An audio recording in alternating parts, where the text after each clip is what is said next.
My name is Sujith, Billa, and you're watching Sujith Talks. I'm a registered migration agent based in Australia who is passionate to publish pristine information about Australian immigration.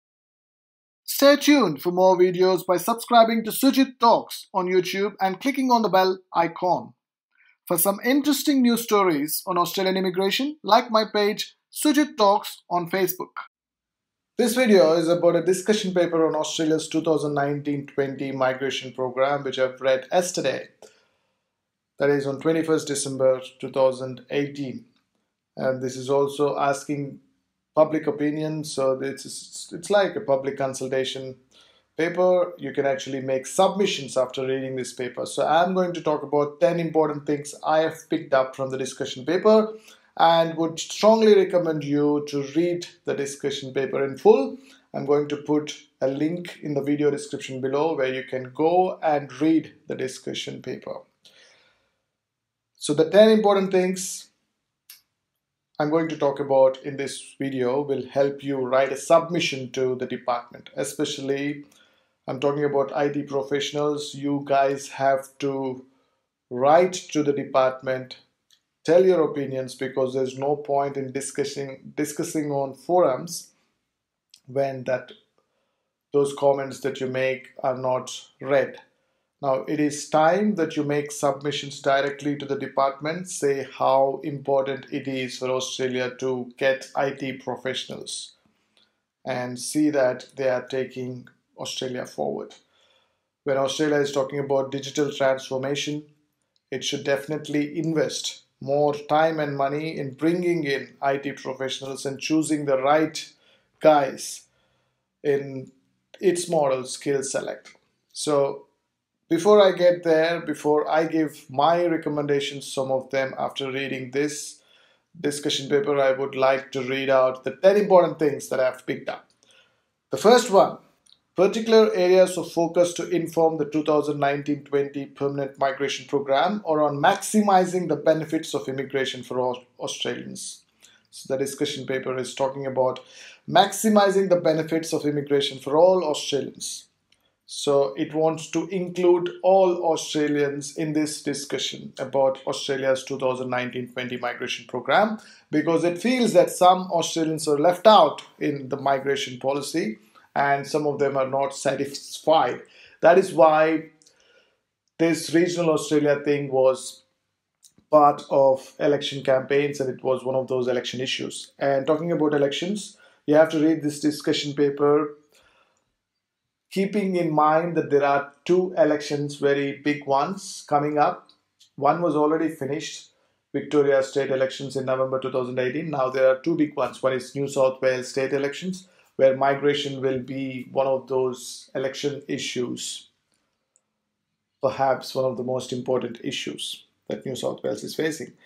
And New South Wales is the top contributor, was the top contributor for 190 state nomination last year. We also have the federal elections coming up, and these two elections will happen in the first 6 months of next year, 2019. And when they are done, almost we are done with the financial year 2019-20. So read this paper with a background of those elections. Now the second important thing picked up by me is these lines. Highly skilled migrants support the labor market, ameliorate, which means to make something bad better, the effects of an aging population, and contribute to tax revenue. So they're talking about how highly skilled migrants will combat the problem of aging population, which is what Australia is facing, which means less workforce. Number 3, since 2015, the planning level. This is the most important point that you have to pay attention to. The planning level has been treated as a ceiling rather than a target. So since 2015, the planning level is always a ceiling kind of a thing rather than a target. This ensures that standards are not lowered to meet an overall number. Okay. Program delivery in 2017-18 was 162,417 places. And there was this discussion with me, with some of my prospective clients and YouTube viewers, that is Australia doing something illegal just because it's not giving 190,000 where it was supposed to give 190,000? So this discussion paper gives us the clarity that it is not a target, it is just a ceiling value. So what it means to say is, even if it's not met, it doesn't mean that it has done something wrong, or in the first place it's not a target. Number 4, temporary immigration or visa programs are uncapped and demand driven. In 2017-18, around half of all permanent visas are granted to people who were already on temporary visas. So this is a very good thing for Australia's economy. Temporary migrants, be it visitor visa holders or be it student visa holders, they contribute to Australian economy in a very big way. But there are also concerns from people because they are adding to the population temporarily, and also they think that most of them are going on to bridging visas and then trying to get permanent residence or trying to look for other options. So the overall number of visa holders is increasing as a result of that. But the discussion paper says that they're actually contributing to Australia's economy, and temporary migration is good, and not all of them are going to be converted as permanent residents. But in 2017-18, half of them got permanent visas from temporary visas. So this point should be looked at from two perspectives. One is contribution to the Australia's economy. The second is the concern that the local Australians have when it comes to temporary migrants, because they are seeing many temporary migrants and they are worried about the bridging visa holders, and the department is also having concerns about bridging visa holders because there are a lot of them.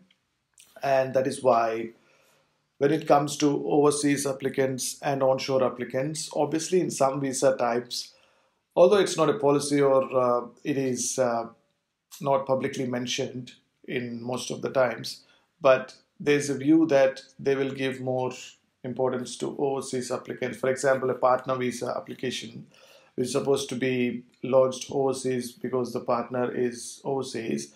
They don't like the idea of bringing that partner on a visitor visa to Australia and then lodging an onshore partner visa. The department rather likes it this way, that they do an offshore partner visa first and then they do a visitor visa if it's required or not. Because if they do overseas partner visa, they will not get the bridging visa. So in a way, they are cutting down on bridging visa numbers and temporary visa holders. So we'll come back to that again in future videos, and I've also got a video about when to lodge a visitor visa before or after lodging a partner visa. So I'm going to do more partner visa videos soon.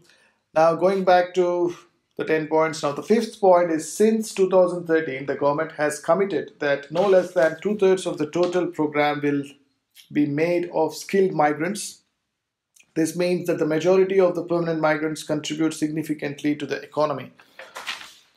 Skilled migrants have high education levels and employment outcomes. Their workforce participation rates are higher than the Australian-born population, and they contribute more in tax revenue than their cost in uptake of government services.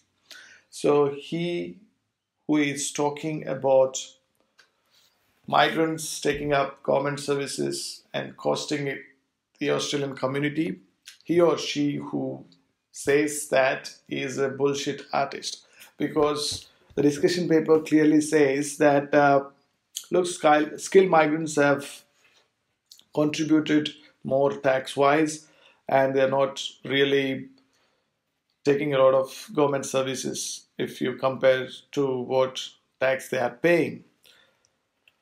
Now the 6th point is, migrants sponsored by employers in the employer-sponsored category have particularly strong outcomes. For instance, unemployment rates 1.6% are half that of other skilled categories. So what it is saying is, in the employer-sponsored visas, obviously the unemployment rate is low because there is an employer ready. without the employer, you wouldn't get the visa in the first place.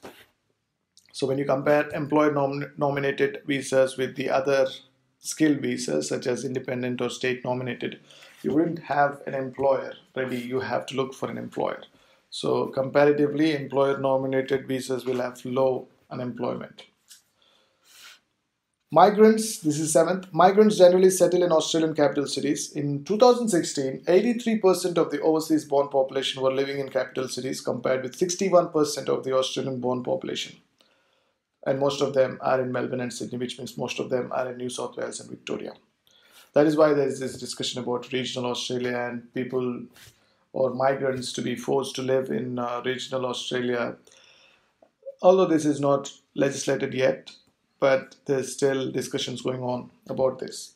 And this discussion paper is a perfect opportunity for those who want to write a submission about regional Australia, because it mentioned that regional Australia provides opportunities, but it doesn't mention what opportunities it is. So it's the time to ask government, what kind of opportunities are we talking about? What kind of opportunities is it for IT professionals and engineers? Because they find it very difficult to find jobs in their domain. They wouldn't really like the idea of working in some other field because they are professionals and they wouldn't want to come to a developed country, live in a regional area and work in another field.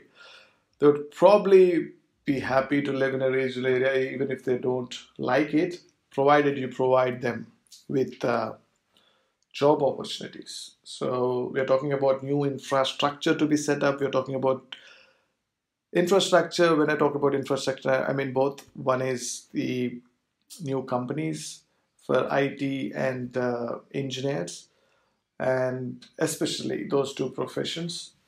I'm not saying you should not do it for others. And the second thing is universities. You should have top quality universities set up in regional Australia so that people will come to study in regional Australia. Just because you give 5 points, people are wanting to study regional Australia in regional Australia, but they are finding it difficult to find universities because there are not many universities. So the 8th point in the discussion paper is Australia needs to compete for people who support innovation, new technology, scientific research, and entrepreneurship. In 2019-20, Australia needs to continue its focus on remaining competitive by ensuring that its visa systems are configured to attract the best and brightest migrants who will make the strongest contributions to the nation. See, this is very good, okay? This is very good if you read these lines, and on paper it's so good when they say that Australia needs to compete for people, and when they say that the visa systems should be configured to attract the best and brightest migrants who will make the strongest contribution to the nation. Of course we need them, but what are we doing to get them? So I would recommend the department to collaborate with ACS, the Australian Computer Society, with Engineers Australia, and the Digital Transformation Agency, and see what skills Australia really needs to take it forward. And in this day and age, digital literacy is very important. So to make Australia digitally literate, to teach the old and to teach the youngsters about technology, what is the skill, what are the skills that we need from IT professionals? We are talking about 5G. 5G is not far. So we need IT professionals and engineers to do it for us. So we should definitely update MLTSSL, the medium to long-term strategic skill list, with more IT profession occupations. We can't just go with the generic 7 occupation titles we have, which includes the most popular one, software engineer. We need more titles. We should be looking at business intelligence. We should be looking at artificial intelligence. We should be looking at cloud technology. We should be looking at data science. And ask ACS, it will come up with new suggestions because it is the peak body for IT professionals or ICT professionals. So my call to all the IT professionals who are watching this video, start writing submissions. Okay, if you're not comfortable, put that in this video comment section, or you can email me at info@sujithtalks.com, info@sujithtalks.com, my channel name. So I can take your inputs and put that in the submission that I am going to make to the government, because this is a big opportunity for us to have our say.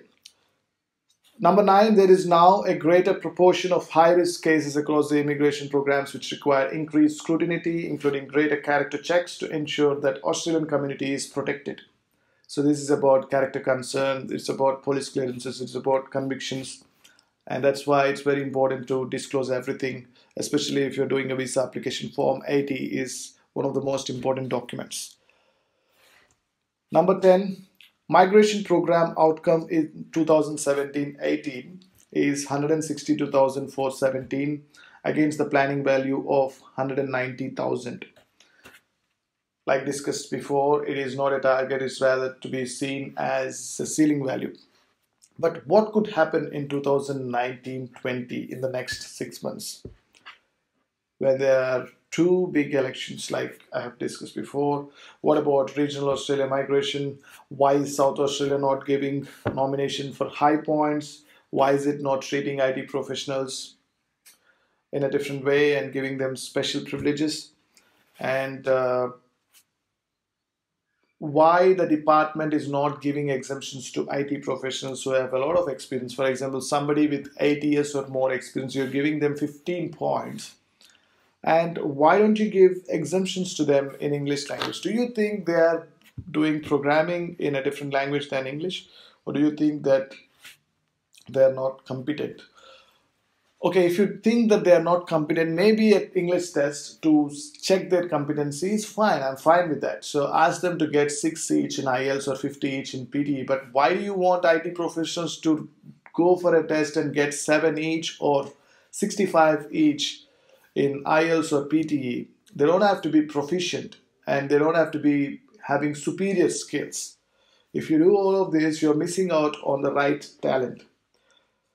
And why not consider overall scores instead of individual scores in the English test? For example, somebody got 6.5 in one module, 7 in all the other 3 modules, and got overall 7 or more. Why can't you give him or her 10 points just because he's lost in one of those modules? Doesn't mean that is not good. And if at all you require him to get that 7 in that particular module, give him a chance to write the test again and score in that module and just pay for that module. So these are the things that we have to come up with and make it easy for migrants, especially the skilled migrants whom we need. And the last recommendation I could think at this stage, well, I could definitely add on to this and would be waiting to hear from you the input so that I can put in the submission. So the last thing I wanted to say in this video is, why don't the Australian government give extra points to IT professionals who have got new skills, the right skills, okay, especially skills related to 5G, especially related to digital transformation. So give them extra points and make amendments to Schedule 60, which talks about how do you get points. So I'm just talking about updating the points table and accommodate work experience for overseas applicants and give them more points if they have got skills that Australia is looking for. So that is how you can support bright people in IT industry. That brings an end to this video. Thank you for watching. My name is Sujith Billa, a registered migration agent based in Australia. If you require immigration advice, go to my website sujithtalks.com, select your time zone and schedule a phone or web consultation.